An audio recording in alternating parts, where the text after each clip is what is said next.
Assalamu alaikum wa rahmatullahi ta'ala wa barakatuh, dear viewers, to Success Path. Success Path is a TV show where we highlight different individuals and organizations who are leaving a positive impact into our society. In today's Success Path, we are excited to welcome and inspiring educators and entrepreneurs who's dedicated their careers to language education and empowering students for success on their personal and global scale. Kani School is guiding students towards achieving their school. Let's welcome together Monsieur Nasruddin Deeb, welcome with us. A pleasure, welcome. And Sir Shahlat Hamza, welcome. Thank you very much, and I'm really happy to be hosted by you. Thank you. Thank you for being here with us. Let's go to Roots of Vision and come back.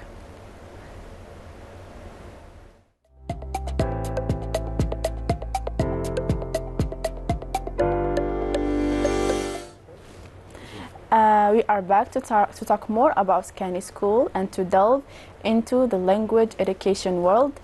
Sir Deep, can you tell us about the mission of Kani School? Well, as any language school, Kani School was founded first to teach English to students using different and unique methods. Mm-hmm. And it's not just teaching the grammar and vocabulary as the traditional one. As a matter of fact, we focus more on the cultural understanding, the communicative ways, and so on. Okay, that's very good. Okay, now, sir, what inspired the creation and the founding of this school? Okay, so thank you very much. It's really an interesting question. First of all, I'd like to talk about my background. Okay, first of all, we went to English department. We finished our studies, and we were specialized in this field because we studied English. And then after we finished, we rolled up our sleeves and we get down directly to business. Okay, we taught English in different schools, and then we thought that we have experience, we have knowledge, we can help people in so many ways in learning the language. Mm-hmm. So we decided that the button should be in our hands. Okay, so we decided to launch our business and open our school. Okay, that's very good. In your point, what makes your school, the approach of your school is so different and special from other ones, especially since now we are living in a world where there are so many different language schools and everyone has its own special approach? Yeah, of course. So what makes Kani School different from the others? Number one, the careful selection of the teachers, because the way we select the teachers is really careful. So the teachers should have some criteria. They should have broad knowledge, broad experience in teaching the language, and they should have the patience with dealing with the learners. Okay. The second thing, the coursebook, or the kind of coursebook that we use in Kani School. So we always look for the most recent coursebooks. Okay. So we try to find the best for teens, for kids, for adults, etc. Okay. Okay, that's very good. Well Sir Nasruddin, what do you think? Yeah. No, I just want to add something, which is technology integration, which is really important in this field. So of course, we usually provide students with the environment that allow them get exposed to the language, like through listening, speaking, and so on. Yeah, that's very good. Let's continue with you. International exams can be really challenging. How does Kani School helps their students to succeed? Well, the international exams are considered to be the toughest thing for any student who would like to whether continue studies abroad, or it can be for immigration, especially the TOEFL, IELTS, and the TOEIC. Yeah. Well, our Kani School team is really professional, and we really provide students with the top tips and with a lot of practice with mock tests and things that are based on the 4 skills like speaking, reading, listening, and writing. And it's quite challenging, but we usually get through it. Yeah, that's very good. Sir Shahlat Hamza, what languages are you currently teaching, and how do you select the languages that you teach at your school? Yeah, it's a really interesting question. Okay, first of all, I'd like to talk about English because it's my field, the language that I teach. Yes. So keep in mind obviously your specialties in college, no? Yeah, of course, yes. My specialty, yes, of course. With my colleagues, of course, yes. Of course. So English, you can say, is the most used language all over, not just in Algeria, but all over the world, okay? Yes. So it's the language of business and the language of commerce, okay? Yes, it's a known fact. Yeah, of course, yes. Keep in mind that English, or people who are interested to work for multinational companies, so these kind of companies, they require workers to learn English. So if you're interested to work for one of these companies, you should learn English, or you should at least use language with professional level, okay? You can say some students, they decide to continue their studies outside Algeria. So the language that they use is not French or Arabic. So they are obliged to deal with English or to learn English, okay? So here in Algeria, there are some political policies, and the government took decisions.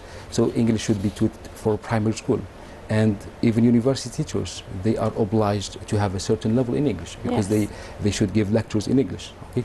Yes, that's very good.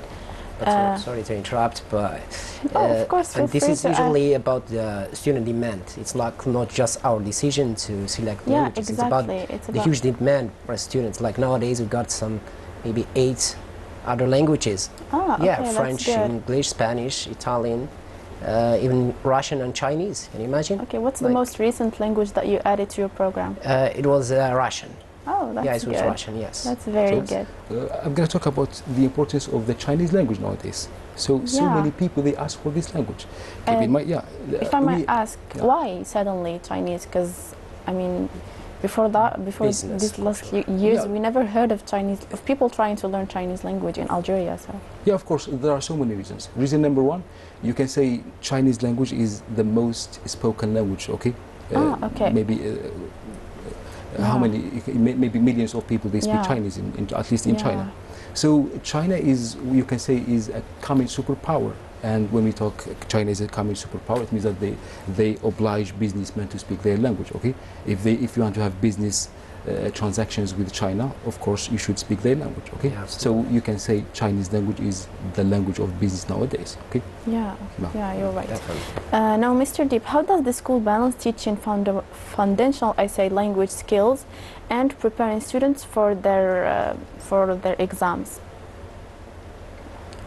Well, if I got you well, this is usually through a placement test. Like any student comes to our school, first you should take a placement test in order to be classified, whether they need the foundation language, like the study the grammar, vocabulary, and the other tenses, or they should go directly for the international exams. Exactly, because for example, a student is, I don't know, is maybe in second grade or third grade.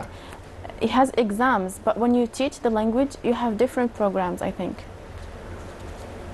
Well, I mean, for us, B1 is a must. Yeah. So for the international exams. Yeah. To get prepared.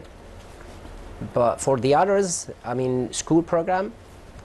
Is that what you mean? Yes, I didn't get you. Yeah, I mean, how do you balance school programs with the international methods of teaching languages? Yeah. So we do have 2 different ones. Okay. Our first and main objective is to teach the language itself. Okay. Not dealing with what they're studying in schools or public schools nowadays. But we do offer extra classes for those who are looking for them. Yeah, that's very good. That's a very smart way to approach. You have to deal with everybody, of course. Yes, of course. So, dear viewers, let's go to jingle and come back to finish our interesting conversation about Kani School.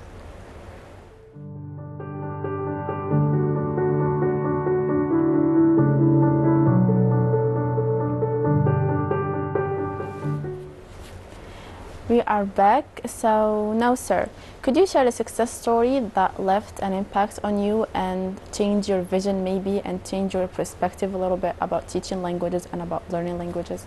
So talking about myself or success story of my learners? Yes, success stories of one of your learners, or you can share your success story, of course. I mean.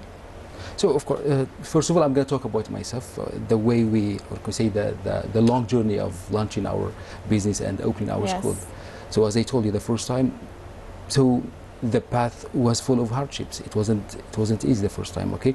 Yes. But once we decided, we said we are knowledge independent and we are experience mature, so why we don't open our school? So we opened our school. For us at that time, it was a great success. Okay, because we worked for schools and then we opened ours. It was a great success for us. So talking about success stories of our students, so I'm afraid I'm going to answer this question at the end. I'm going to be attacked by my students. Okay, I'm going to mention some of them. Hopefully not. Yeah. So there are so many students. We helped them. We taught them. They learned the language. Some of them they still here in Algeria. Some of them they were our students. Now they are teachers at Kenya school. Oh, our that's school. Great. Yeah. Yes. Some of them we helped them. Now they are outside Algeria. They finished their studies. Others they came back to Algeria. That's very great. Others they are still learning. So I still remember last year I had a group. They were so very beginners, but by the end of April they could speak the language very well. Sometimes I bring a native speaker. They can understand very well. They can strike up conversations. They finish their conversations till the end. So for them it was a great story. Yes, it is great. Yeah. I told you, some students now they are teachers. You can say they are great teachers. Yeah, that's great. They can teach kids, teens, adults, etc. Okay? That's very good. How about you? Do you have any interesting stories about? Well, loads for sure. Okay, what's the most special one? For my students was a dropout. It's been 3 years ago. Ah, okay. Yes, he was dropped out in school. Like he left school in an early age. Oh. Like he was well, jobless as well. Then he decided to learn English. Once he started, it was hard for him. Then later on, after we helped him, he I couldn't believe his progress. Like he was competing with the ones master degree students and engineers as well. Wow. And now he's like a head of a Chinese company. Oh, that's very awesome. I mean, yeah, very like So can such a great, yes, such a great guy. Can I add other success stories? So Mr. Sifu, Mr. Sifu, we call him Mr. Obama. So he was our student at Kenya school. He finished all the levels at Kenya school, and now he can teach the language. So we always name him Mr. Obama, physically speaking, because he looks like the president. And even the way he speaks English is really excellent. So we call him Mr. the President. Okay. That's so great. Yes. You know, that's really inspiring and motivating. You know, this is what really helps us to go forward. That's very inspiring. It's such heartwarming stories. Yeah. Okay. Now, what methods do you use to keep language learning engaging and active and fun? Well, and also effective, of course. Well, we use speaking, maybe. Well, we offer like the 4 skills, like we focus on the 4 skills, not just the 4 skills, but the way is quite different. Like teaching speaking, we usually provide topics like very common topics for sure, depending on the level and the category of the students, if they are kids or adults. Well, for the listening and the others, we usually have videos and stuff like that. Okay, that's very good. Yeah. Okay, now... can I add? Yes, of course. Yeah. So many people, they wonder about their speaking, but sometimes we have to explain to them they should balance their skills, okay? Because when we talk of the language... It's such an important skill. Of course. When we deal with the language, there are, as Mr. Deep said, there are 4 skills, the reading, writing, listening, and speaking, okay? Some of them, you can say they are the output, the way you perform the language, okay? And the others, you receive the language, okay? So we have the output, I'm talking about the speaking and the writing, and then we have the output, when we perceive the language or receive the language. So students, they should be competent to perform the language. That is the competencies, which is the input, the listening, and the reading, and then they can perform the language correctly and fluently. So we always advise them, or we recommend them. So you should deal with the 4 skills. You have to read, you have to write, and then you speak, you listen. You cannot neglect so they should mix up their skills. Okay, thank you very much. Some of them, they have weaknesses in their skill. We tell them we have to balance your skills. You have to work on your listening skills, all of your skills, listening weaknesses, your speaking weakness, etc. Yes, thank you very much. Thank you. Now, Mr. Deep, can you add a final word so we can wrap up this interesting conversation and episode? Well, first of all, thank you very much for giving the opportunity to be here and share my experience. And I will try to give some advice to learners in general. Hopefully, yes. Well, I have just 2 languages that I really advise people, and I really recommend English and Chinese. Okay. Well, so it's really important to learn these two languages, like for the advancement, for thank you very much. Everything. It was such a pleasure having you here, Thank sir. You. My pleasure. Thank you very much, sir. Thank you very much. So, dear viewers, we have arrived to the end of today's episode from Success Path. See you next time. Assalamu alaikum wa rahmatullahi ta'ala wa barakatuh.